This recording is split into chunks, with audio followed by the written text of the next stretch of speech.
지금 시각은 7시 28분 돼가고 있습니다. 교육부의 교원 감축안이 나왔습니다. 2023학년도 강원도의 초등교원 임역은 93명으로 사전 예고되고 있는 상황입니다. 지난 2015학년도 360명에 비하면 약 4분의 1 수준이 되는 것인데요.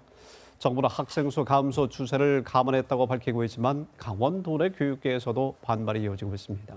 이슈엔 토크에서 자세히 알아보겠습니다. 연세대학교 미래캠퍼스 교직 교육과의 고요한 교수 스튜디오에 나와주셨습니다.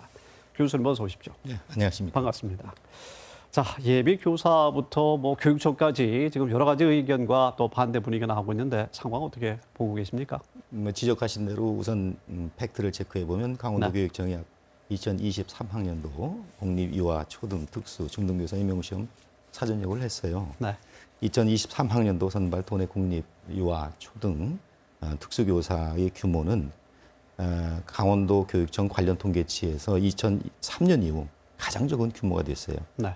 특히 이제 초등의 경우에 100명 밑으로 떨어지는 초유의 사태가 발생했는데요. 네. 내년 아까 지적하신 대로 초등교사 선발 인원이 93명입니다. 네. 이러한 상황에서 가장 타격을 받는 것은 교원 양성기관이에요. 네. 임용 규모가 줄면 아무래도 당연히 교육대학의 정원이 줄게 될 것이고 결국에는 교육대학 존립의 문제까지 지금 닥치게 되었습니다.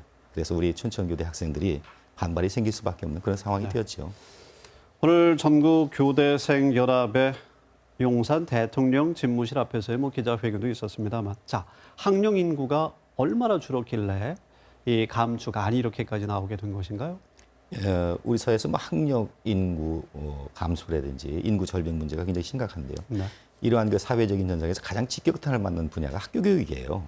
그래서 도교육청에서 예상을 했더군요. 2026학년도에 학생 수가 14,011명이 줄어들 것으로 예측을 했습니다. 특히 초등학교 학생 수 감소세가 두드러진 것으로 예상되는데요.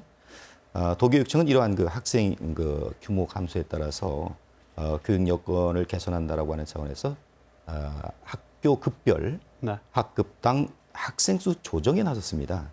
이때 우려되는 것이 우리 강원도 교육청에서 지속적으로 추진해왔던 이 소규모 통폐합 문제가 다시 불거질 가능성이 굉장히 높아요. 지금 지적하신 대로 학생 인구의 그 감소는 바로 소규모 통폐합 학교 문제와 연결되어서 정부 정책에 따라서 소규모 통폐합 학교 정책이 우리 강원도에서 아주 첨예한 문제였는데 더욱 가속화될 그런 어려움에 처해 있습니다. 네. 그렇기 때문에 교원을 줄이겠다는 이 상황이 되는데 이것은 교육의 질을 고려하지 않은 전형적인 경제 논리다. 그렇죠. 이렇게 반대 입장을 나타내고 있습니다. 어떻게 보십니까? 교육은 그게 두 가지 논리가 작동하지요. 정치, 경제적인 돈의 논리, 사람의 논리. 그런데 교원 감축 반대 논리는 분명해요. 교육은 이익을 위해서 현지에 투자하는 일반 회사와 다릅니다. 미래 인재를 양성하는 그야말로 미래 투자지요. 적절한 예가 될는지 모르겠습니다만 일본의 한 시골 마을에서 학생 수가 줄어들어서 문을 닫게 되었는데 폐교 조치를 하지 않고 휴교 조치를 했어요. 그래요. 자, 그러면 학생 수가 없으면 폐교를 하는 것이 경제적인 논리잖아요. 그런데 그 학교의 그 방침은 한 학생이라도 들어오게 되면 다시 폐교한다는 얘기예요. 자, 이러한 그 극단적인 이해가 들는지 모르겠습니다만 정치 경제의 논리가 아니라 교육의 논리, 미래에 투자하는 교육의 논리에서 볼 때 이 일본 그 시골 마을의 학교에 대한 이 그 사례는 우리 교육의 정책에 경종을 울리는 뭔가 좀 반성을 해야 할 그런 하나의 좋은 그 지침이 되지 않을까 그렇게 생각을 합니다. 교육 정책의 기조가 참 다르다 그런 생각도 좀 전혀 다릅니다. 찬성 입장에서는 교사의 수를 줄이고 거기에서 생기는 여유분의 재원을 급식이나 학교 또 인프라 개선했으면 교육의 질은 더 높아질 것이 아니냐 이렇게도 말하는데요. 그렇죠. 교육의 질이 교원의 질만으로는 판단되지 않아요.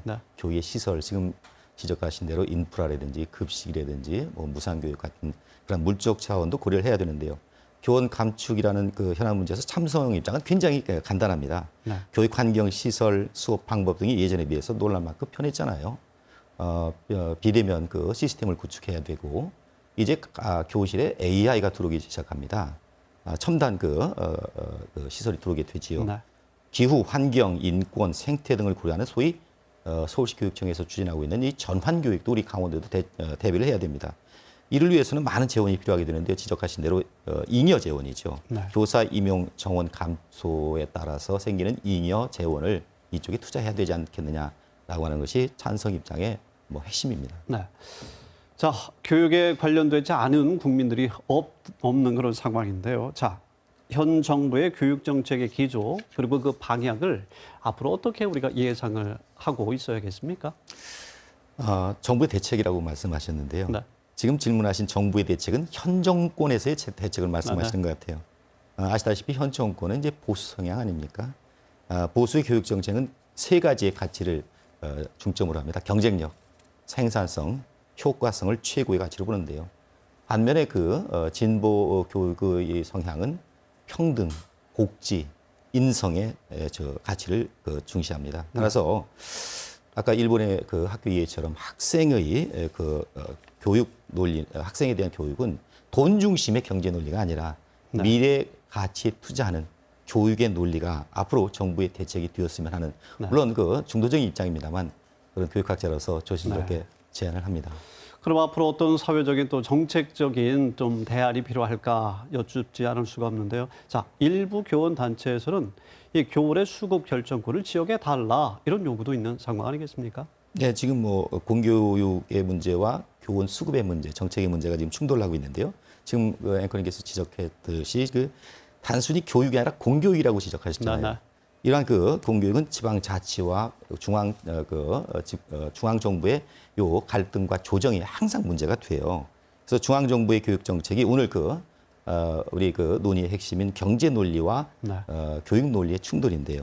이것이 균형감 있게 이게 물론 중도적인 그런 그 제안은 되는지 모르겠습니다만 균형감 있는 인간 교육의 논리와 네. 정치 경제 논리가 균형감 있게 갖추어진 이 시스템이 중앙정부에서 갖추어지지 않으면 이 갈등은 지속적으로 정권이 바뀔 때마다 교육 정책이 바뀌게 되는 이러한 그 어수선함, 악순환이 계속해서 발생할 겁니다. 참 안타까운 일이지. 그렇습니다. 그래서 교육은 백년의 계획이고 대책이다. 이 말이 나온 것이겠죠. 네. 고요한 교수님, 오늘 말씀 잘 들었습니다. 고맙습니다. 네, 고맙습니다.